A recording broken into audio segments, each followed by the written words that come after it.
Salam Sekapsa Bisa, santun menuju prestasi dalam kompetensi.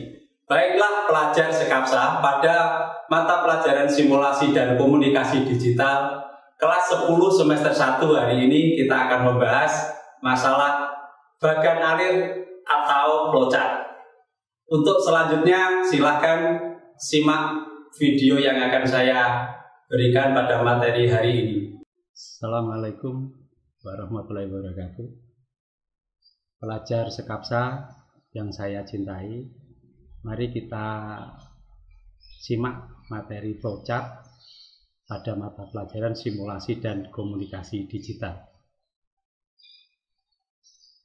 Sebagaimana pada pertemuan terdahulu, kompetensi dasarnya masih tetap sama, yaitu kita belajar membuat algoritma sederhana untuk menyelesaikan permasalahan kerja 3.1.2. Mengapa algoritma? Algoritma adalah langkah atau tahap-tahap yang terstruktur untuk menyelesaikan masalah atau suatu masalah untuk mencapai tujuan tertentu secara logis. Jadi sebagaimana dengan materi pertama yaitu logika dan algoritma, maka tahap pemikiran kita harus melalui penalaran yang logis.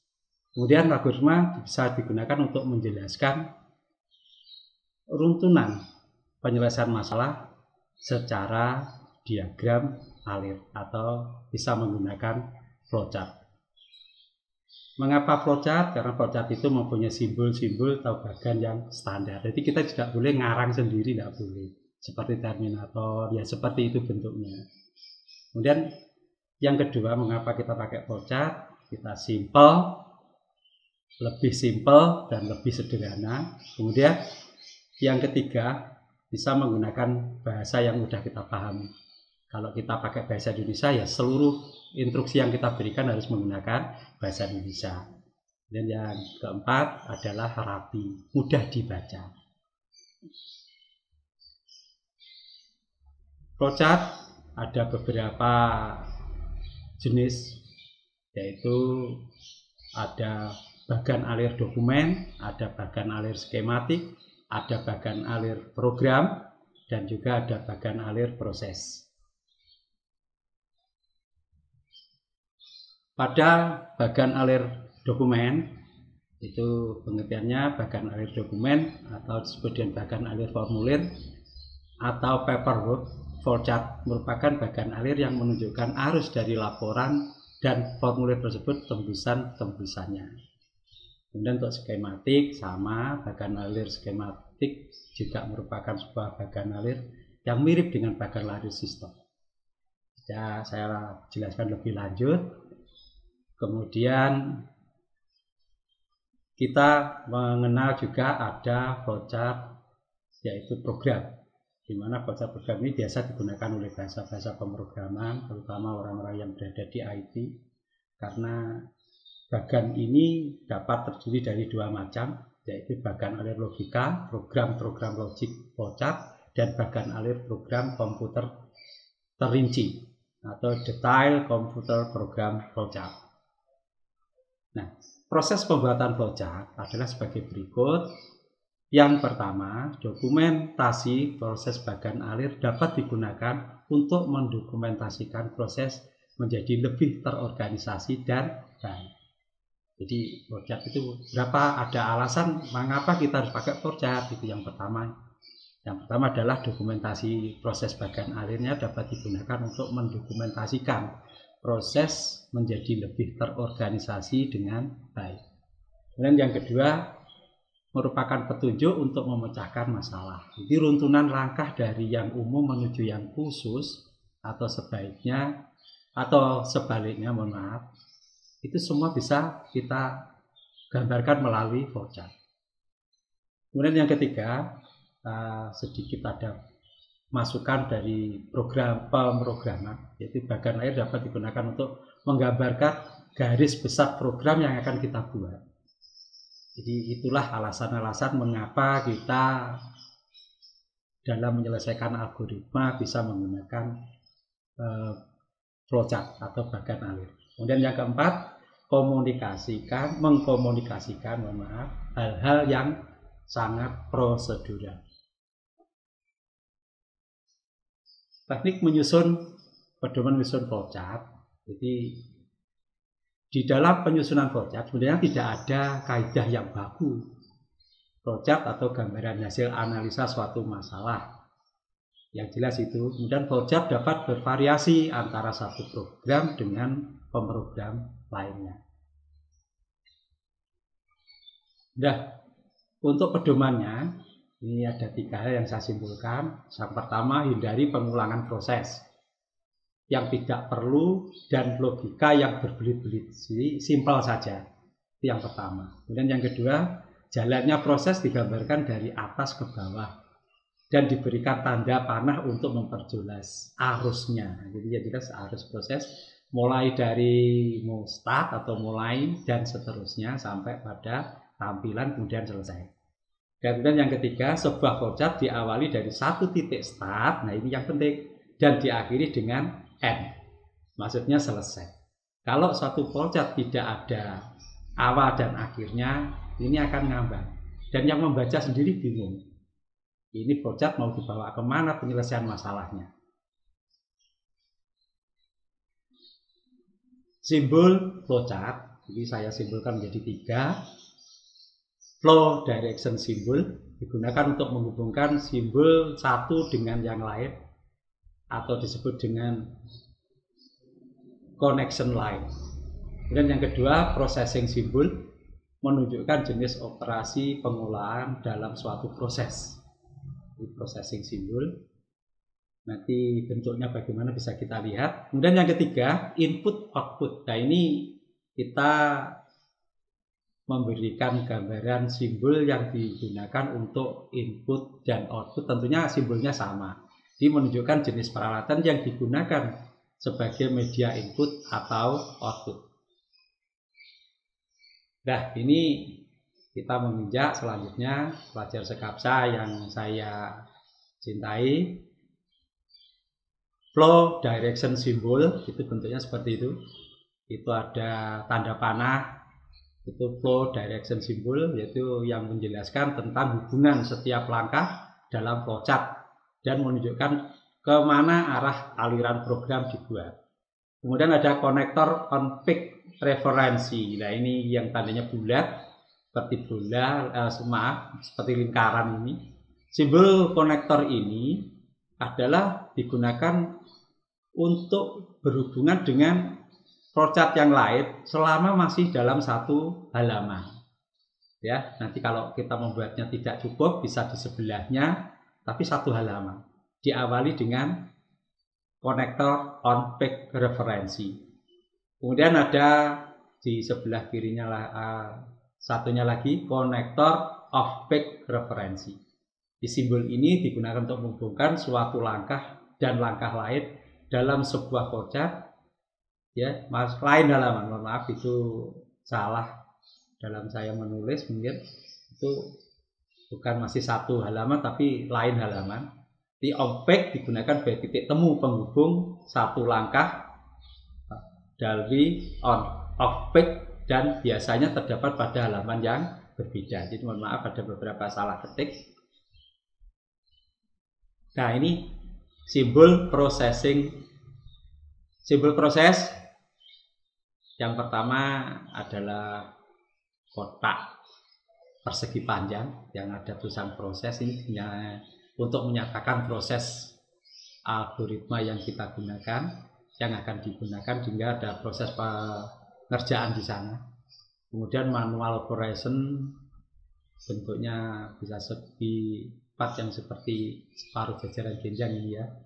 Kemudian ada tanda keputusan, decision. Itu keputusan, kita bisa mengambil keputusan, contohnya keputusan yang kita gambarkan dalam flowchart itu ya jika dalam pengambilan keputusan benar dan tidak jika keadaan salah. Kemudian redefine proses, ya ini kita mempertimbangkan pra prosesnya di situ sebelum masuk pada proses yang lebih lanjut. Kemudian ini terminator itu ada 2, terminator awal dan terminator akhir. Simbol selanjutnya adalah processing. Ada keying operation. Keying operation yang bentuknya bisa kalian lihat di situ, pada garis pojok-pojoknya melengkung, menyatakan segala jenis operasi yang diproses dengan suatu mesin yang mempunyai keyboard. Jadi ini masukkan input dan sebagainya, prosesnya harus mempunyai keyboard untuk peralatannya. Kemudian offline storage menunjukkan bahwa data dalam simbol ini akan disimpan ke suatu media tertentu, yakni bisa berhubungan dengan hard disk, flash disk dan sebagainya. Kemudian manual input, nah ini kita menginputkan sesuatu nilai dari voucher tersebut secara manual menggunakan offline keyboard. Input output simbol selanjutnya itu seperti jajaran ginjang, itu adalah inputnya. Ini input output atau yang disebut dengan data. Kita proses pemasukan data. Simbol yang digunakan untuk menyatakan input output tanpa bergantung jenis peralatannya. Kemudian pangkat kartu. Nah ini dulu orang-orang dulu ya sering menggunakan pernyataan dengan kartu, tapi kalau sekarang sudah nampaknya sangat digital, jadi bisa menggunakan visual. Jadi simbol yang menyatakan kartu dapat digunakan untuk memasukkan dan keluaran data. Kemudian magnetic tape menyatakan input berasal dari pita magnetis atau outputnya disimpan ke pita magnetis. Kemudian disk storage menyatakan input berasal dari disk atau output disimpan ke dalam disk. Nah ini simbol bagian selanjutnya dari proses yaitu dokumen. Bentuknya sama, jadi digunakan untuk menyatakan dokumen-dokumen apa yang disertakan di dalam voucher. Kemudian tampilan, display, ini bisa melalui layar monitor, bisa melalui TV. Kemudian database, simbol database, kalian bisa amati di situ. Simbol yang digunakan untuk menunjukkan pemakaian database pada sebuah voucher. Kemudian bila ada dokumen-dokumen yang banyak harus kita sertakan, maka simbolnya multi dokumen atau berbagai dokumen. Itu simbolnya seperti itu ya. Misalnya jikalau pelajar Sekapsa ingin menjadi anggota perpustakaan, maka dibutuhkan syarat misalnya fotokopi KTP, fotokopi KK, atau mungkin fotokopi kartu pelajar, kan gitu ya. Itu syarat-syaratnya cukup banyak. Maka simbol di dalam voucher harus menggunakan multi dokumen. Kemudian subproses, alternatif proses yang lain. Ini proses-proses yang masih berhubungan di simbol proses yang dapat dibuat menjadi lebih detail di dalam bagian-bagian prosesnya atau yang disebut dengan subproses. Nah, contoh flowchart. Satu misal begini, kalian berangkat sekolah merupakan suatu aktivitas harian siswa. Ada berbagai langkah yang dapat dipersiapkan sebelum berangkat sekolah. Misalnya kegiatan itu kita buat dalam bagan alir. Perhatikan gambar yang saya tampilkan, ada persiapan sekolah, kemudian ada mandi, sarapan, berangkat sekolah, itu suatu subproses. Ya, kemudian sampai di sekolah. Nah ini ada aliran tanda panah, itu merupakan hubungan-hubungan mulai dari terminator pertama, kemudian proses ke subproses dan sebagainya. Nah contoh subproses yang perlu kita jelaskan adalah ketika kita mandi. Perhatikan, ketika kita mandi, maka algoritma yang perlu kita persiapkan atau algoritma yang perlu kita sampaikan adalah satu, kita tentunya menyiapkan peralatan mandi, misalnya anduk, pakaian ganti, sabun, dan sebagainya. Kemudian kita melakukan kegiatan masuk kamar mandi, kemudian di dalam kamar mandi kita melepas baju, kemudian kita menyiram tubuh kita dengan air, lalu menggunakan sabun atau mungkin kita keramas menggunakan sampo. Kemudian baru kalau sudah selesai keseluruhan kita bilas dengan air. Tapi jangan lupa persertakan gosok gigi juga. Kemudian kalau sudah selesai dan dianggap kegiatan mandi selesai, ya kita keringkan menggunakan handuk, baru kita pakai baju ganti, kemudian keluar kamar mandi. Nah, ini rangkaian-rangkaian dari algoritma ketika kita melakukan proses mandi. Maka flowchart sistem yang dapat digambarkan dalam proses mandi sebagai berikut. Ya, nah, pertama ada proses persiapan, siapkan peralatan mandi. Kemudian ada proses, itu ada definite itu ya, sudah ada proses di situ. Kemudian ada proses yaitu masuk kamar mandi, kemudian lepas baju, guyur badan dengan air, kemudian bersabun atau keramas, kemudian bilas badan dengan air. Sudah selesai, jangan lupa gosok gigi, pakai handuk bila sudah selesai mandi, kemudian kita pakai baju ganti, keluar kamar mandi. Nah, coba pelajar Sekapsa, kalian buat algoritma dan bagan alur proses ketika kalian melakukan sarapan. Supaya diperhatikan, kadang di meja sarapan kita ada makanan atau tidak. Kalau orang tua kita kelupaan masak atau mungkin membeli, nah ini juga kita harus membuat suatu perhitungan, membuat suatu langkah-langkah proses juga.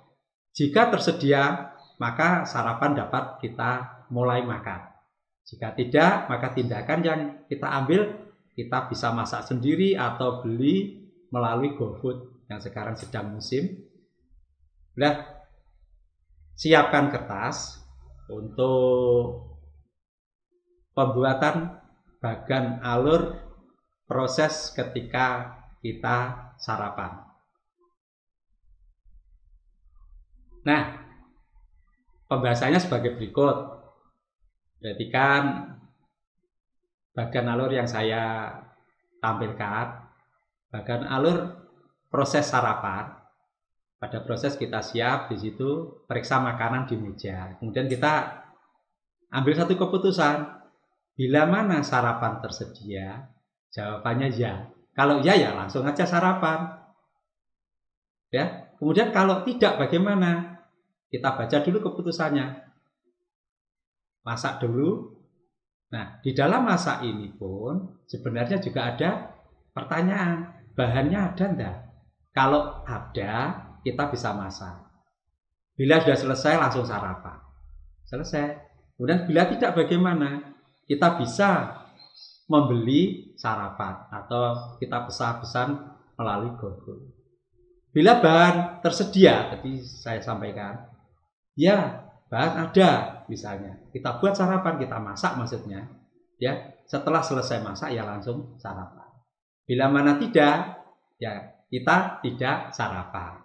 Artinya bila kita beli melalui GoFood, ya kita tunggu makanan yang kita pesan dari GoFood datang baru kita sarapan. Itu bagian subproses alur daripada proses sarapan. Contoh lain yang perlu kalian perhatikan, coba kalian amati di situ ada lapangan sepak bola. Kalian diminta untuk menghitung luas lapangan sepak bola. Jika panjang 120 meter, luasnya, mohon maaf, lebar itu ya, maksudnya saya ketik salah, yaitu luas, mohon maaf, itu sebenarnya lebarnya 90 meter. Maka flowchartnya bagaimana? Ya kita mulai. Kita buat flowchartnya dari terminator mulai. Kemudian kita masukkan panjang 120. Kemudian kita masukkan lebar 90. Setelah itu ada proses luas sama dengan panjang kali lebar.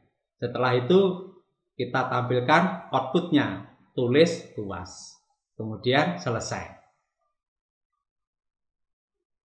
Nah, ini ada satu pertanyaan.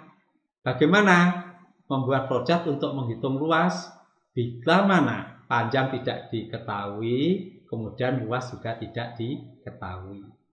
Ya, kalian bisa melihat itu ada lapangan tenis, saya sertakan di situ karena minta untuk menghitungnya.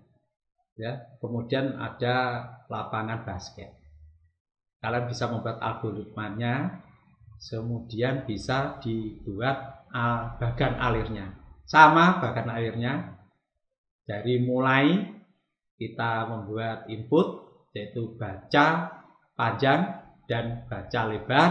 Setelah itu ada proses luas sama dengan panjang kali lebar. Kemudian kita menulis, tampilkan outputnya hasil dari perkalian panjang dan lebar, yaitu tulis luas, baru selesai.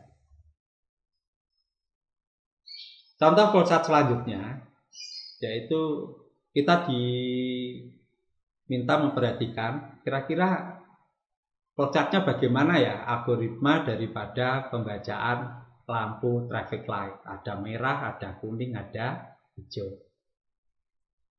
Sama, kita ada beberapa keputusan nanti juga di sana.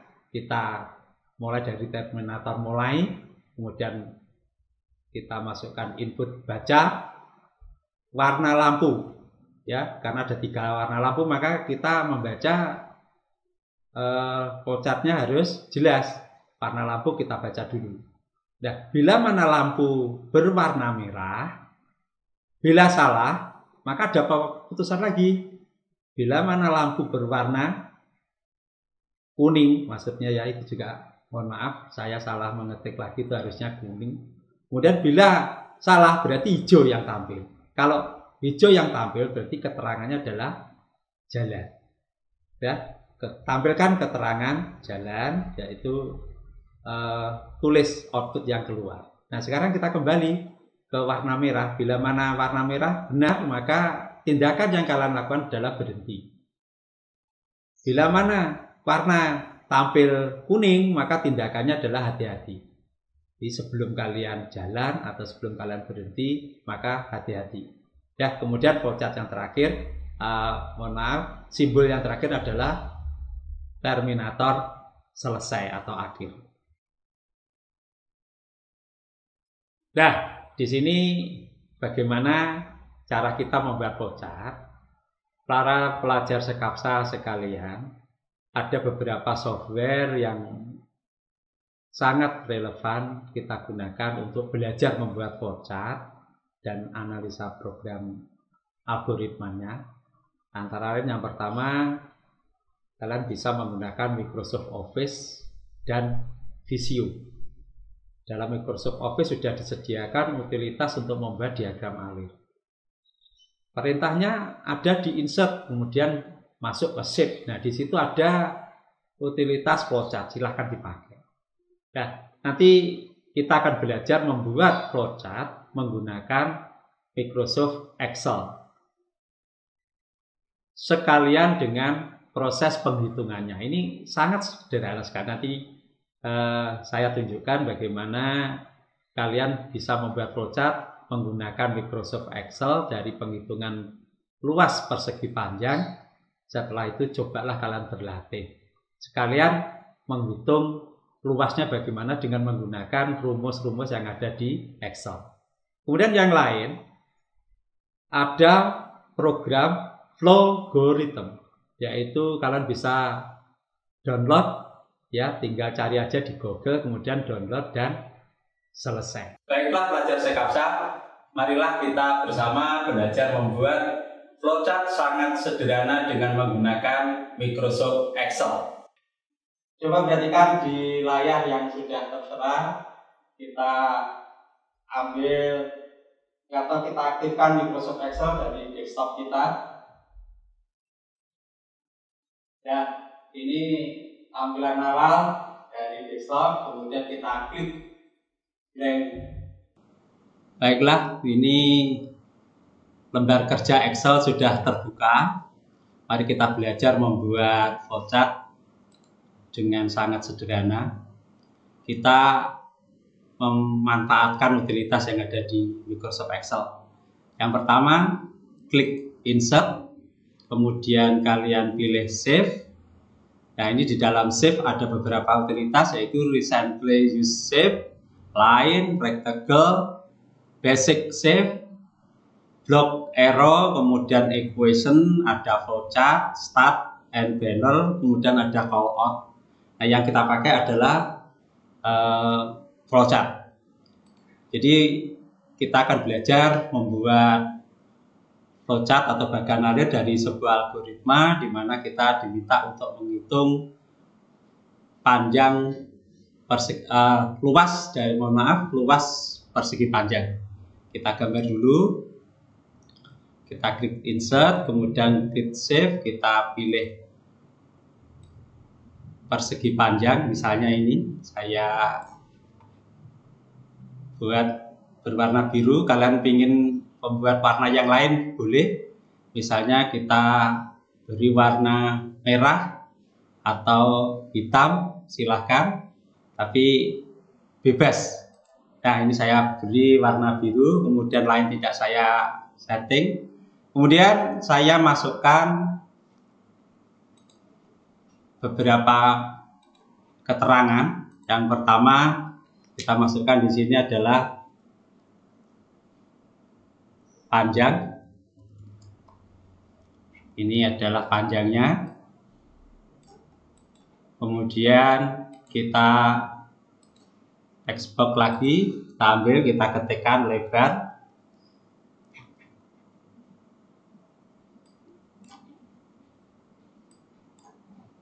Nah, ini lebar. Nah, di dalam belajar menghitung luas dari pelajaran matematika yang sudah kalian dapatkan, luas untuk persegi panjang adalah panjang kali lebar. Nah, ini adalah proses yang akan terjadi di algoritma nanti, dan kita gambarkan melalui flowchart. Mari kita membuat. Yang pertama klik insert, kemudian pilih save. Nah, supaya tidak lupa, kalian ingat-ingat terus bahwa flowchart selalu diawali dengan terminator atau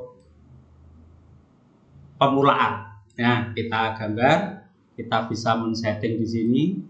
Misalnya saya beri outline hitam, kemudian kita masukkan tulisan, klik kanan, edit text, kita ketik di sini mulai. Ya, dari sini kemudian kita bisa setting supaya kelihatan di tengah bagus. Klik pada pengaturan alignment-nya, saya buat di tengah seluruhnya. Nah, kemudian tentunya ada dua input yang harus dimasukkan, yaitu input panjang dan input lebar. Kita buat flowchart-nya. Perhatikan,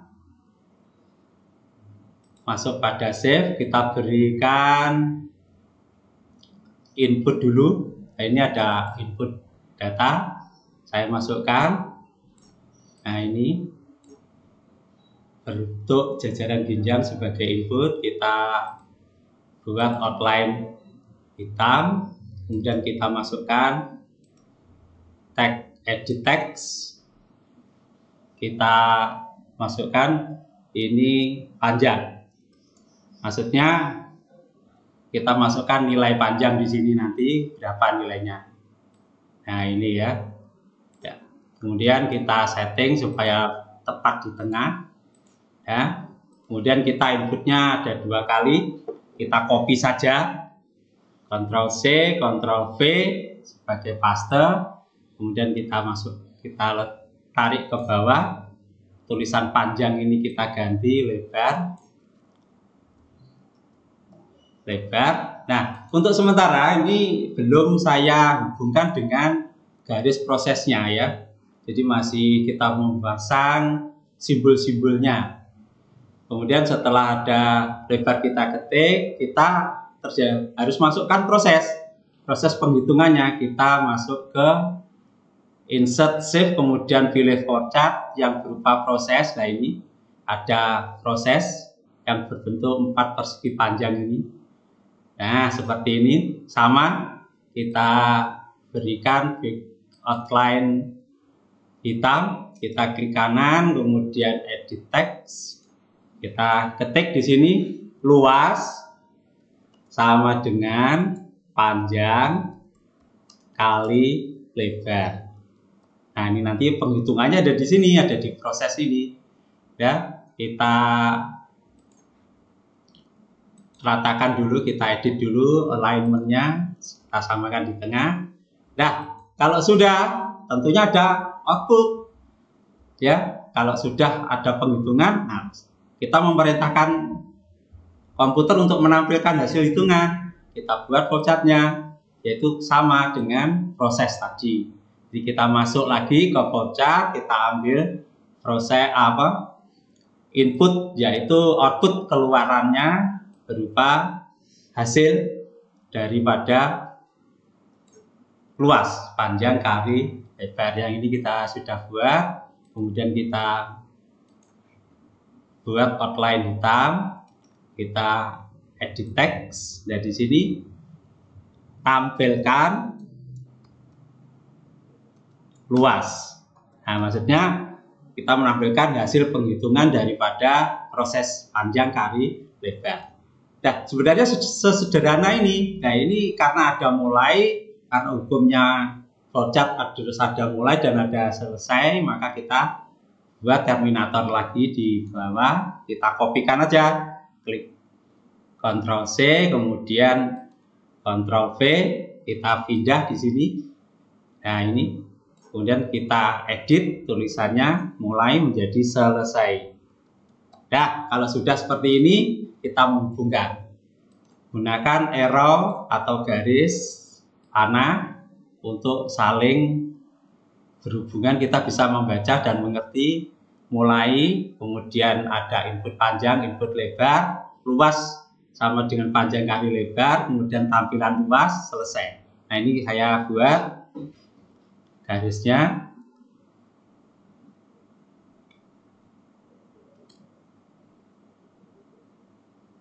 Nah, ini kemudian kita beri warna hitam.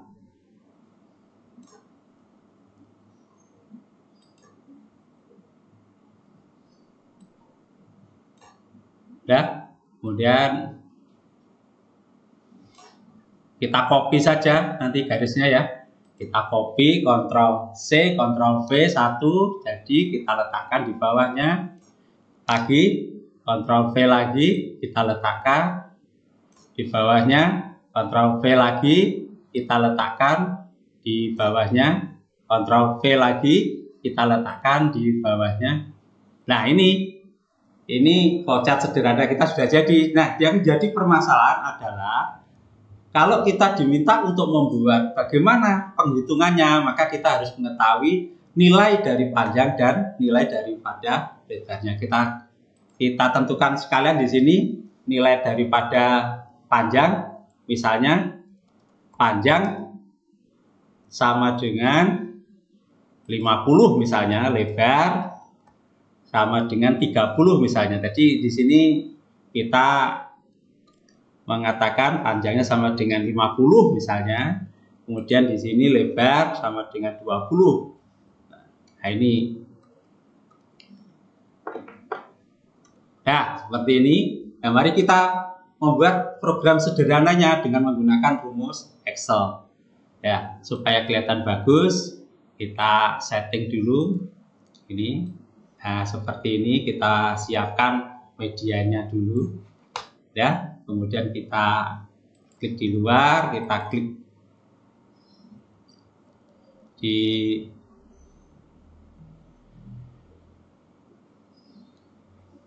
kita klik kanan, kemudian format cell, kita masuk pada border, kita beri border ya, terserah bordernya mana yang kamu anggap bagus, outline saja. Nah, kemudian untuk backgroundnya kita beri fill, misalnya biru tua, kemudian di OK. Nah, ini lalu kita ketik di sini panjang, ya. Nah, kemudian di sini lebar Setelah itu di sini luas. Nah, seperti ini ya. Kemudian nilainya kita masukkan di sebelahnya sini supaya tidak sama warnanya dengan background panjang, maka untuk nilai karena itu default, maka kita ganti saja warnanya, misalnya menjadi kita ganti putih. Nah, ini ya, kita ganti putih.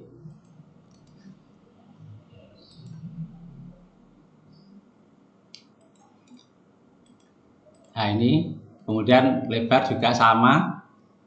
Kita klik format cell, kemudian kita pilih fill no color, itu aja langsung.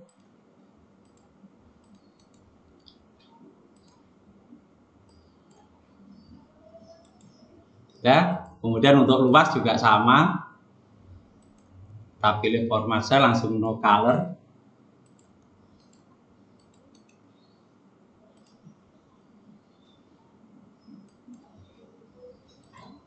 Nah, dari sini coba kita masukkan nilainya. Panjangnya 50, kemudian lebarnya 20, kemudian luasnya berapa? Tentunya panjang kali lebar. Ini kita masukkan rumusnya di sini. Kita masukkan rumusnya sama dengan, kita klik aja selnya K5, kemudian perkalian kita menggunakan asterik. Asterik itu berada di shift 8. Kita klik shift 8, asteriknya keluar, kemudian klik daripada input lebar. Nah, kemudian kita enter saja. Nah, ini 1000 luasnya untuk persegi panjang yang kita buat. Ya, ini kita bisa mengganti. Misalnya panjang saya ganti 4, lebar saya ganti 5 misalnya. Lebarnya saya pilih 5. Maka kalau kita enter, nah ini ada 20 luasnya. Nah, demikian tadi pembuatan flowchart secara sederhana menggunakan Microsoft Excel. Jadi sekali lagi saya sampaikan, ada beberapa banyak software sebenarnya, tapi kita belajar membuat flowchart sederhana menggunakan Excel dan programnya sekalian. Ya, tugas untuk kalian,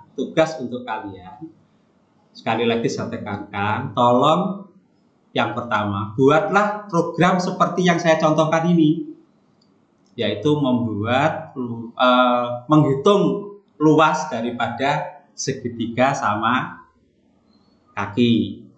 Yang pertama, gitu ya. Untuk lebar dan untuk panjang dan sisi-sisinya bagaimana? Silahkan, bebas.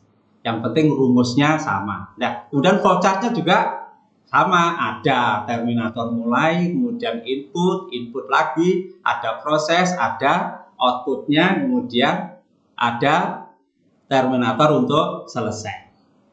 Nah, itu yang pertama, segitiga sama kaki. Kemudian yang kedua, cobalah kamu membuat perhitungan menggunakan Excel dan flowchartnya untuk luas daripada lingkaran. Jari-jarinya silahkan berapa. Jadi ya, sekalian untuk menghafal rumus-rumus sederhana daripada matematika. Nah, saya rasa itu tugas dari saya. Silahkan nanti filenya kalian kopikan ke Google Classroom. Baiklah pelajar Sekapsa, demikian materi hari ini mengenai bagan alir atau flowchart untuk pengumpulan tugas melalui Google Classroom. Jangan lupa like dan komen untuk mendukung program ini. Klik subscribe dan tekan tombol lonceng supaya tidak ketinggalan informasi. Dan share jika menurut kalian video ini bermanfaat untuk orang lain. Sampai jumpa di video kita selanjutnya. Salam Sekapsa Bisa. Sekolah berbudaya, industri berkarakter, wirausaha menjadi idola sekediri raya.